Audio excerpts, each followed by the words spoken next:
बारिश की बूंदें, सुबह का सुकून और दुकान का माहौल। हम बाहर खड़े उस खूबसूरत लम्हे को महसूस कर रहे थे। ग्राहक भी रखकर बारिश का नजारा कर रहे थे। ये लम्हा कुछ खास लगा तो कैमरा आन किया और उसे कैद कर लिया। और फिर अल्लाह की रहमत देखें, शूट के साथ ही हमारा नया सामान भी आ गया। ईद आने वाली है और बारिश भी फुल मूड में है।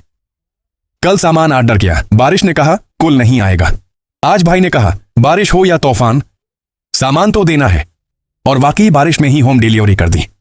अब कुछ भाई को ईद का सामान लेकर दूर जाना था। सामान आगे भी सफर करेगा। सीता खैरपुर की तरफ सब्र करना पड़ा। हमने अपना हिस्सा लिया और अब ये हमने सोचा इस लम्हे को आपके साथ भी शेयर करें। यही है ईद का असल जज्बा, मेहनत, वक्त की पाबंदी और एक दूसरे का साथ। ओजी ग्लास, हेडफोन्स, चार्जर और यूएसबी और हाँ, मेमोरी कार्ड के बढ़ते हुए रेट भी एक हकीकत है।